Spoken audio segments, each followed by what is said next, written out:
Los Moncada fueron una saga familiar que sostuvo durante siglos buena parte del poder que dibujaba el mapa de la corona de Aragón. Siempre estaban donde se tomaban las decisiones, nunca donde se proclamaban.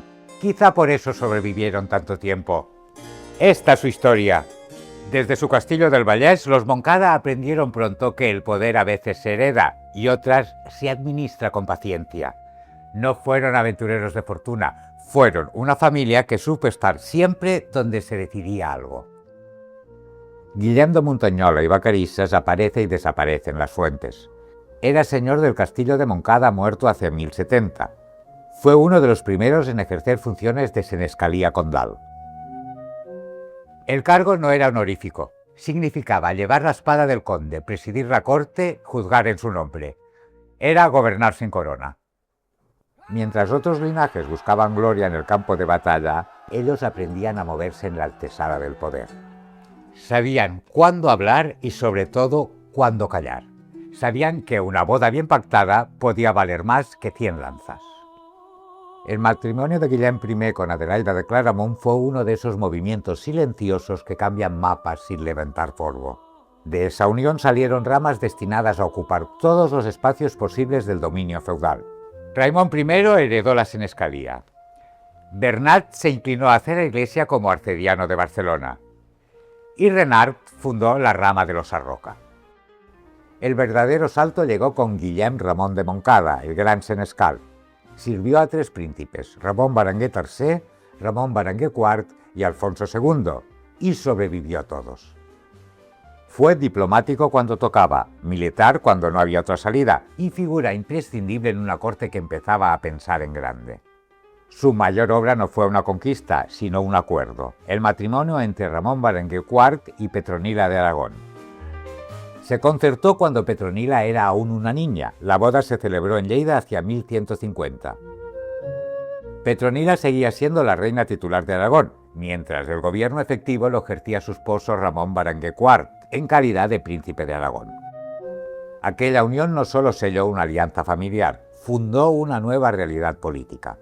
El condado de Barcelona y el reino de Aragón quedaban unidos, y los Moncada estaban allí, discretos, sosteniendo el andamiaje. Sobre 1212, Guillem Ramon de Moncada se casó con Constanza de Aragón, considerada por la tradición genealógica hija natural del rey Pedro II. Como dote recibió la baronía de Aitona, con Serós, Albalat y Mequinenza. Así nació la Casa de Aitona, una rama que no tardó en convertirse en columna vertebral del linaje. Los miembros de la rama que más tarde será la Casa de Aitona estuvieron junto a Jaime I en su minoría de edad. Participaron en la regencia y ocuparon cargos clave en el reino de Aragón. Ot I de Moncada fue senescal y mayordomo del rey. No era un cargo menor, era estar en la sala donde se tomaban las decisiones. Cuando Elisenda de Moncada se casó con Jaime II en 1322, la familia dejó de orbitar alrededor del poder, lo cruzó. Ya viuda, Elisenda fundó el monasterio de Pedralbes. No fue solo un gesto piadoso. Pero la historia no perdona ni siquiera a quienes la escriben desde dentro. En los siglos XIII y XIV se cobraron tributos de sangre. Guillem y Ramon de Moncada murieron en la conquista de Mallorca en 1229. Años después, Ot II de Aitona cayó en la expedición militar contra la ciudad del Alguer, en Cerdeña.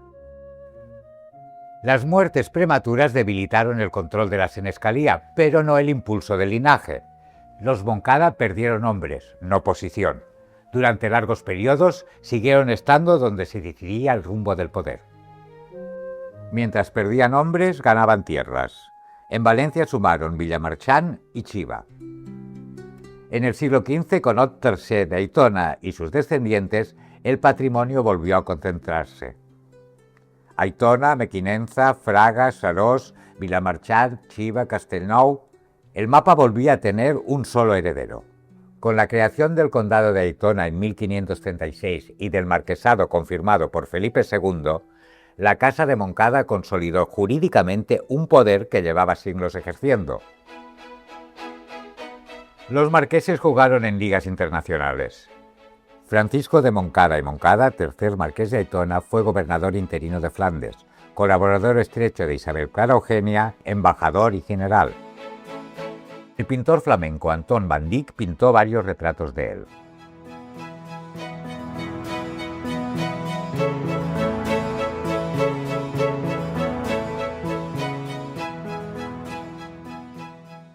Se casó sobre 1610 con Margarita de Castro, segunda marquesa de la Puebla de Castro y baronesa de Alfajarín, heredera directa de la Casa de Castro aragonesa. Su hijo Guillem Ramón de Montcada y Castro, cuarto marqués de Tona, continuó esta rama, uniendo señoríos catalanes, aragoneses y sicilianos. Los enlaces con la familia Gralla aportaron Subirats y Esponellà.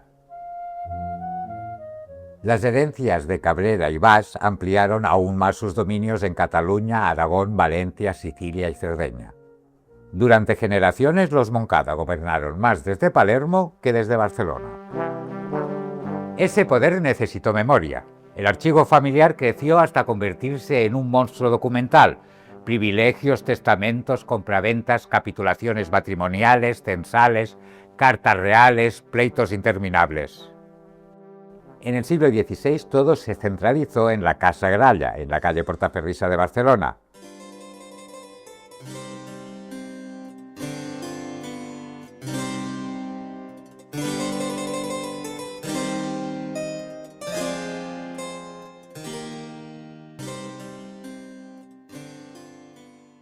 Hoy el solar está ocupado por una tienda de ropa vintage. En el siglo XVIII la historia cambió de manos. María Teresa de Montcada, séptima marquesa de Aitona, se casó con el heredero de los Medinaceli. La fusión fue definitiva. El archivo viajó de la calle Portaferrissa de Barcelona al Pardo, después al Palacio del Prado en Madrid para acabar en la Casa de Piratos en Sevilla. En Poblet se guarda una microfilmación de todos los archivos.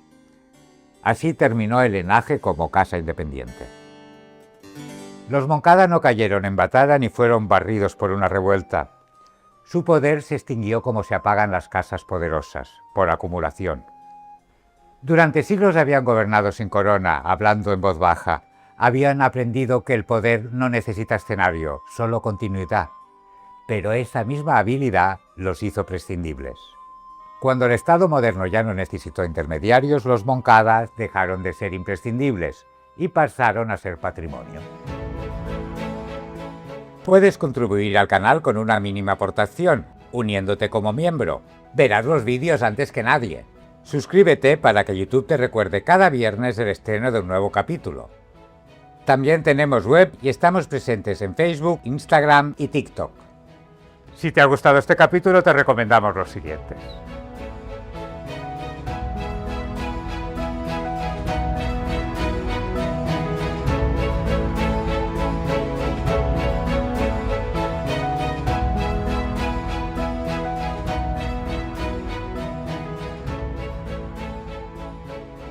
Si te gusta la historia, recuerda que tenemos un canal paralelo, Proyecto Memory.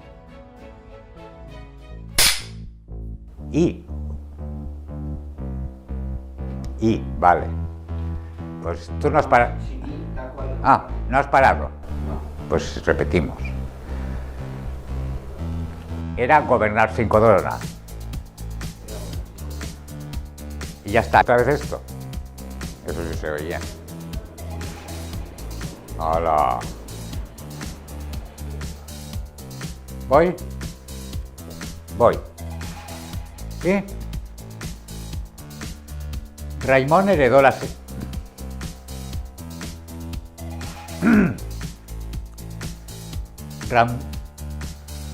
Ya viuda, Elisenda fundó el monasterio de Pedralbes. Monasterio no. Del rey. Ot I de Montcada fue senescal y mayordomo del rey. Del rey.